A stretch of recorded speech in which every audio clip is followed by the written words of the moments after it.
Bristol, you can let your hair down listening to amazing underground music played by people that just want to have a party. People getting their knickers in a twist about genre names and things like that. You know, what does that even mean, really? And yeah, I don't know what dubstep is anymore. I'm not sure. I think a lot of producers in Bristol are happy kind of working with each other because a lot of the time they're kind of friends.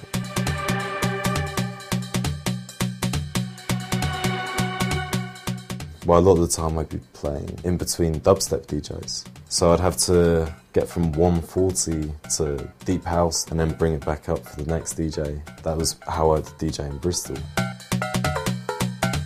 The whole landscape's changed. Everything's so much more integrated now, and there's more cross-pollination between genres and nights, and it's a real revolution in Bristol.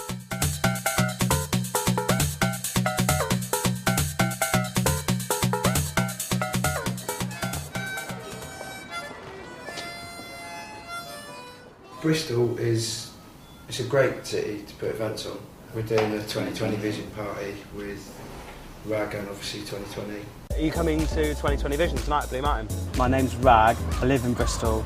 I run a number of parties here, including Just Jack, which is a major house night here. I seem to always have a lot of numbers on my phone. Yeah, disco and house, like, you'll like it. Yeah, of course, you're on the guest list. When something went wrong, I'd be like, oh, let's phone this person, that person, and it could be sorted out. Now the party happens. Let's get down.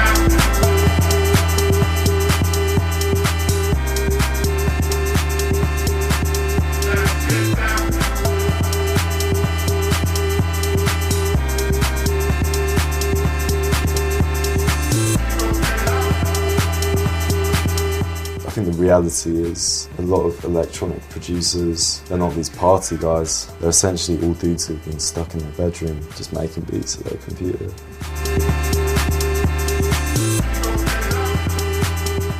You know, house music's what, 25, 30 years old, but you can still have people who come along and sound like themselves within that genre. I think that's what Matt has done. His success is maybe indicative of where Bristol is at now. You know, he's making music that is only very, very, very loosely related to dubstep. I mean, it's house music with the bass. There's a lot of spirit here. Maybe that's part of the sound here. Yeah, definitely people sharing ideas. This is a tune I made with a guy called Bray. He just said, you know, get that guitar out. You know, if you can play it. I'm not really sure what this is, but it's definitely not house music.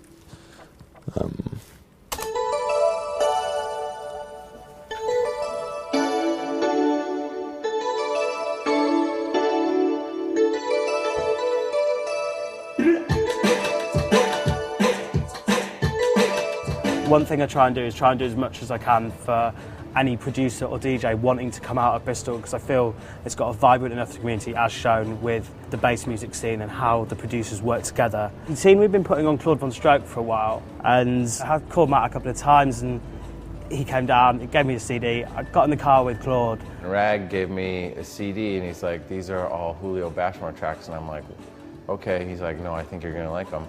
And it was one of the few times where I just took it straight to my room and I put it in and I listened to it. And I was like, oh, this is really cool. And so we found Matt, like, even before the gig, and he came down and I played the tracks, and then we just, like, signed them up right away. Getting signed to Dirty Bird at the time just seemed ridiculous. I was only checking into my email like once a week. It'd be like just spam, spam, spam, and then you see Claude Von Stroke, and you read that he wants to sign one of your tracks. It's, I don't know, it's pretty crazy.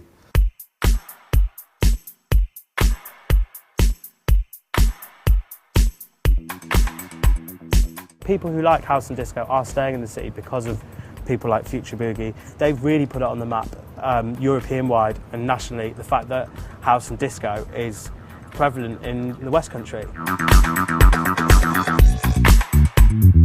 What brought us to the city was the music, really, to be honest. Like, Oh, you can't say that. no, it's true though. Why else did we move here? I know, but we just sound like wankers if we say that. But it's the truth.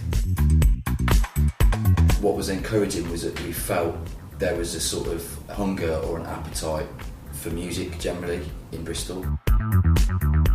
Future Boogie, what is it, Steve? What is it? Well, it's a lot of things, isn't it, really? It's, you know, it's a club night, it's a booking agency, it's a management company, it's a record label.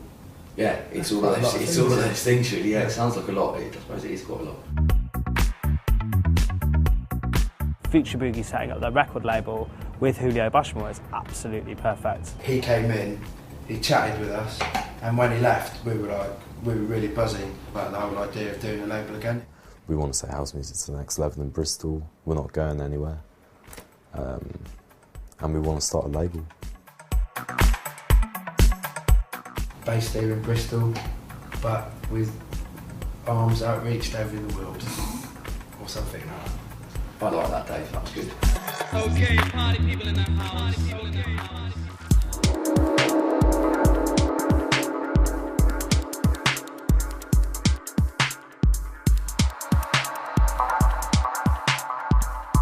Yeah, Peverlist, he's a bit of a legend in my eyes. He's done so much for the scene in Bristol. He thinks about his music a lot, you know.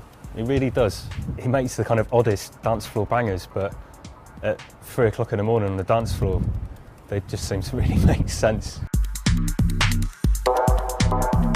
I've always kind of wanted to do my own thing rather than try and kind of get involved in something that already exists, and that's always something that I'm conscious of when I'm making music, to kind of try and do something that's a bit different. I'll tell you what I remember about your Nova. I remember we went to that free party in Shropshire in the torrential rain with half a windscreen wiper at 8 o'clock in the morning, listening to Darren J on some rave tape. Matt tripping his balls off, trying to get back at 8 in the morning. Absolutely no petrol. Still, made it back, didn't we?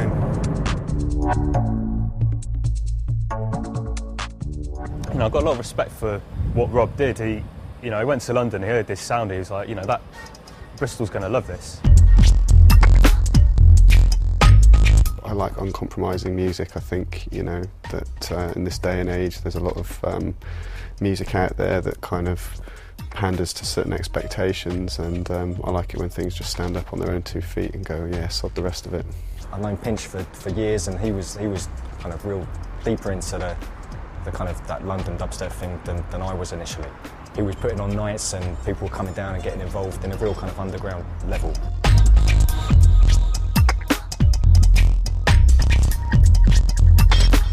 And he's worked tirelessly to establish, you know, not only dubstep in Bristol but also, well, internationally really, with Tectonic and, you know, releases on other labels like Planet Moo and stuff like that. Very, very hard worker, Mr. Pinch. We're just going to Optimum Mastering now and going to get the next Tectonic cut. Have you got all the files ready for Tech 51? Yep, they're all loaded up. Let's do those.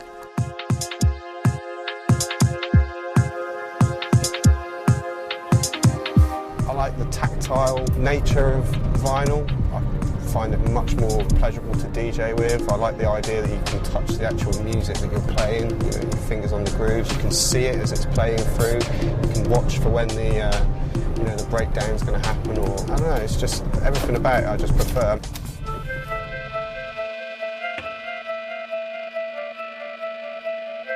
I was living up in North Bristol, and a shop opened called Rooted Records, literally just round the corner from where I lived. Eventually a vacancy came up and I managed to get a job there. My experience of Rooted Records is just the excitement of new releases coming out, all fighting over the rack and that kind of thing, you know. I was following the underground garage scene quite a lot at that time. The very early dubstep kind of started growing and more people started getting into it, and it did kind of catch the imagination of a few people who then kind of went home and started kind of creating their own music. When everyone was getting into dubstep, that was what was exciting about it, was the fact that it was something new but rooted in the kind of UK underground. This kind of scene grew and Rooted became a hub for that.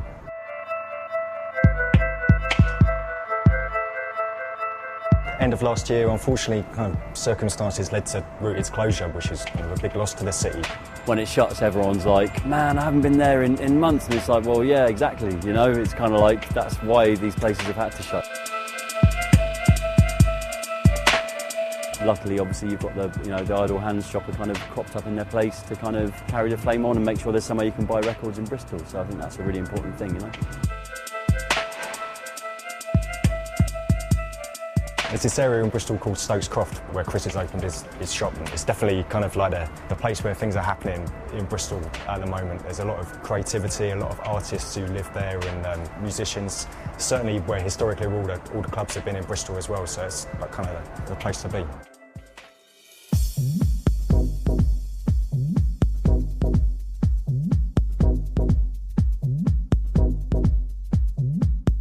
Bizarrely, Alison Groove has filed under Groove. Because obviously, it's his surname. I saw that the other day. Just can't get the staff these days, that's the problem.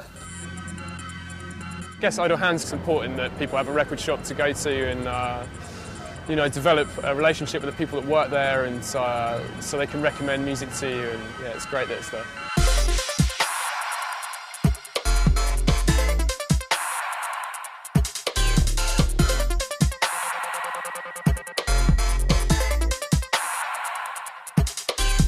I see a lot of people collaborating in Bristol.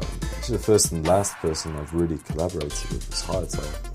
He was maybe the first producer I heard who lives in Bristol, who had similar influences to me. I think the thing I enjoy about collaborating is the influence that the other people around me have on me. So the creative process just starts rolling really, really quickly and easily, you know.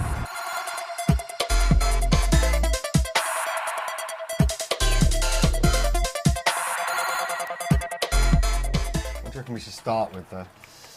Oh, it's hard to say, isn't it? Whether those drones there could come in later because they're so melodic. Maybe you could start with those really high weird things. little pads, yeah. And the voice, maybe, like the kind of... and hats or something, you know what I mean? You've got the unison. Yeah, you could detune it. One of the good things about Bristol in general is there's a healthy sense of mutual support and people are happy seeing each other doing well.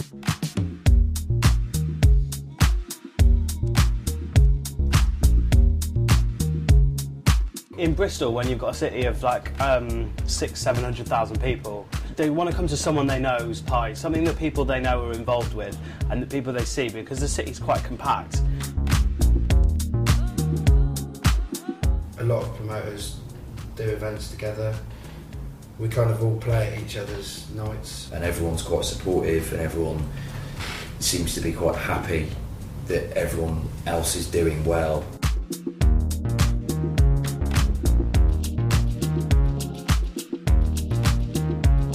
Well, the thing with Bristol is a lot of people know each other anyway, because it's a relatively small city. There's quite a bit going on, but it's all happening in quite a small area, and you'll end up bumping into people like 10 times a day on Snokes Croft and stuff, because it's a bit of a village atmosphere sometimes.